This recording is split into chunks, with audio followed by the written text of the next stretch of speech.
say hello everyone, hello. Hi, welcome back to my channel, Lizzie's Week. I hope you are well. Another month has gone. It is now March and I thought I would go through my February books. Now I didn't get through as many as I did in January, but I still got through a fair few. I think I got through, what was it, 8 books. Oh, here we go, they're all here. And it was a right bunch. It was much slower. I had to use some audio books to get me through, but in the end I think it's fair to say it was a good old mix. I'm just going to jump straight in. Now first, I wanted to read this for like so many months and I finally got my hands on it. It is People Like Her by Ellery Lloyd. I'm having to jump straight in again because I tried to summarise this book and I just didn't get it right, but basically it just follows influencer Emmy, who I couldn't like her. I don't know what it is. She just seems very up herself and just like, she's a mum influencer and her life is around like her being a mum and her children. Basically her life is made for the gram, and her husband, who is basically sick of it, it's told between her perspective and her husband's perspective, and this mysterious third one. I thought this would be like a light-hearted book, but no, this is a thriller. I should have seen from the title from the library, but you've got, this is by husband and wife author couple duo who wrote this, so I'm guessing they wrote alternate chapters to get different perspectives. But yeah, I raced through this. I did not expect to. Well, to be honest, I didn't know what I expected, but not this. I didn't expect there to be like, I don't know if like near-death experience is the one, but just like really mysterious, really engaging, really dark and full of suspense as well. But yeah, I would highly recommend this. I can't say too much about this, otherwise that will basically ruin the plot and ruin who the other characters are involved in it and why they're linked as well. But yeah, really enjoyed this, would highly recommend. This next one you'll see in one of my previous videos, I'll link it up here in the corner, where I gave you a little insight into what this one was. This is Freelance Your Way to Freedom by Fasulo. Now, my friend and I, we're like really big on the like creating the life you want bandwagon, I guess, and just making your own money and just being much happier in like your skills and everything and what you do. And he recommended I follow her, just this girl on Instagram, and she's like, it turns out she's really big and she made her millions basically freelancing, doing copywriting on services like Fiverr, and this is so inspirational. Now, I mentioned in the video I have to stop reading this before bed just because it is so distracting. It was really engaging. It put so many ideas into my head, so much so that I couldn't sleep, but this is all for the right reasons, and I really love this book. It is so motivational and it goes into the depths of everything you need to know about freelancing, from like how to get started, find your niche, and then expanding your team as well, and seeing this as a future career. So much so, only recently in like the past, like I want to say 3 to 5 days of me filming this video at the start of March, I have actually got my first orders on Fiverr, and I have always been interested in copywriting, which is what I do. So yeah, I've got a couple of orders from the same buyer and I am so thrilled. I got really positive feedback and it's just so damn good, like making your own like money and like just seeing that, okay, someone actually likes my work and they're willing to pay for it. So yeah, to say I'm like over the moon is an understatement. I am like so thrilled with this, and it's actually possible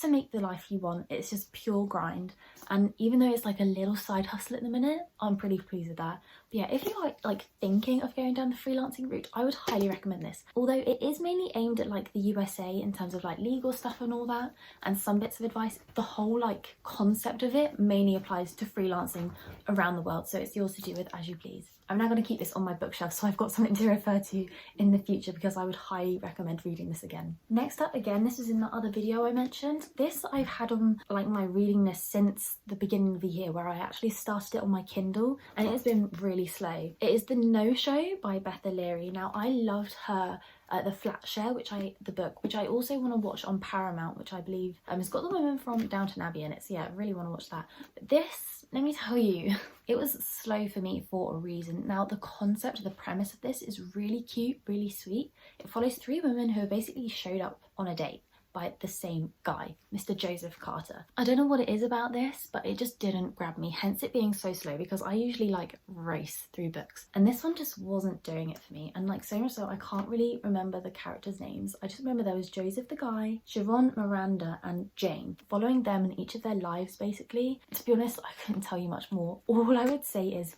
pay attention to timing, because this like transforms the story, and it did make me go, oh okay, that makes sense now at times throughout this.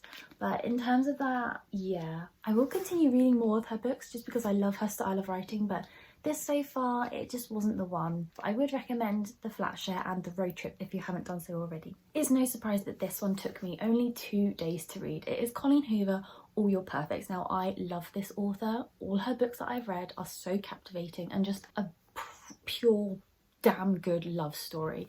It follows Quinn and Graham when they meet outside of her flat with her fiance, who is cheating with his fiance. Yeah, try get your head around that. And basically it follows them after 7 years and things aren't going too well, and it basically flicks between the past and the present of how there's a certain problem that's putting a strain on their marriage, and I guess it links to like the 7-year itch, which is like quite common, and basically just following their story, them falling in and out of love. And let me tell you, this was a proper roller coaster. Like, some chapters I dreaded because I get to the end of one and I'd be like, oh my gosh, this is so amazing, their love story is amazing, and then I get to the next one, it's like, oh yeah, I'm back to this time when this happened and everything, why they're feeling that, blah blah. And then you get to the next one and it goes up again, and then just all the emotions. But yeah, I really love her storytelling in this, and the fact there aren't too many characters, you can really follow their story, and it's just pure emotion. I don't really know how else to describe it, but I love this book and I can't wait to read more of hers. I didn't know this next book was quite popular with, like, I think it's like the teenage community, but in terms of like, why did I want to read this, it was more just broadening my reading horizons, I guess. It is Keisha the Sket by Jade LB. Now, this needs some context for it, which I'll try and summarise as best I can. Basically, the introduction really helped with this. So she wrote it when she was in her teens, if I believe, and it's basically the story which she would release a chapter each week or whatever on Twitter, and people would like flock to this, and you could only get your hands on it if you were like invited or sent a specific link. I'm not too sure on that. I hope I've like summarised that okay. And it basically follows Keisha, who lives in London, and follows her and basically her portrayal of like links with culture, black community, romance, how she feels she's portrayed like with men and everything, and basically defining like who she is and finding out more about herself. Now, it's really strange how this is written. That's the kind of print, and it's kind of written phonetically, hence it taking me a while to get through this. So the first section we have is when she wrote it as a teenager. It's kind of written as it's texted, I guess, so using the letter U instead of saying you, or like from is for RM, those kinds of things, and using the language they'd use to speak to each other. It's all in here. But then when we get to the second part, this is when she's a bit older and she's got a bit more experience, and that she feels a bit more confident in herself, I guess. But it follows the same characters and it's basically rewritten with this different mindset. It's a lot more, it's in prose, there's a different kind of text as well, and better prose, but it still like follows that phonetic pattern in a way, I guess. So yeah, it follows Keisha again and her boyfriend Ricardo and all our other friends as well, and basically her from school until college, I think, following her culture and then some difficulties she might endure on the way.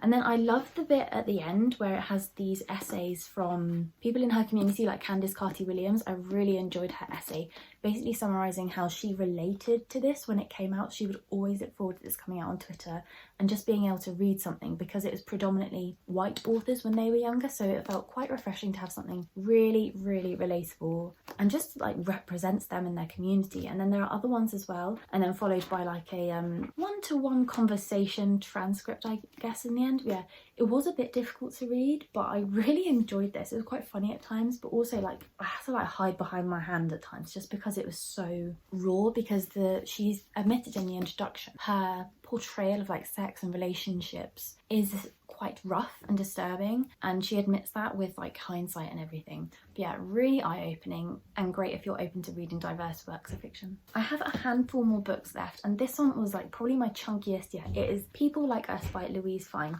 Now, I found this because I saw a different cover and I was looking in the library and I found this. I didn't realise it was war-based nor set in like World War II, or in this case just before World War II. So this follows Hetty Heinrich, who is, I think she's a teenager when we meet her, so she's saved by her friend Walter. This is set in Nazi Germany, just before Nazi Germany like really hit off, and there are so many like subplots in this that I could go into, but I'm going to try and stick to the main one. So Hetty is rescued by Walter, and basically from there she falls in love with him. But it turns out we follow her and Walter and all her friends in the 1930s up to the start of World War II in 1939. And basically her father is part of the Nazi regime, and it's growing interest, I guess. And it is like horrific, describing everything, but so beautifully written in terms of the love story between Hetty and Walter, because it turns out Walter is a Jew. It's interesting that she chose to write this through basically a child's or young woman's eyes, and how she's like brainwashed by her own family that Jews are like the worst people, and that is like clearly not when she's found Walter, and she starts to realise herself that what they're being like fed isn't the truth. I think the fact that there's this theme of forbidden love and it's set in the war is just so tragic. It's like atonement crossed with Romeo and Juliet, dare I say, because it is so forbidden, because Hetty's family is so anti-Jew and Walter is one.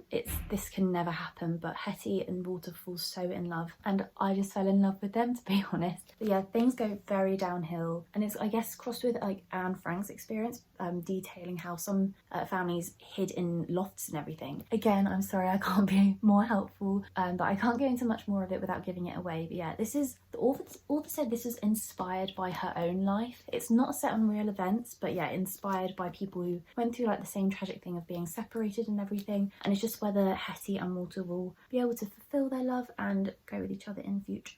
I didn't know what to think of this one. It is Yinka, Where Is Your Husband? Or should I say Huzband, as it is pronounced in like the start of the book.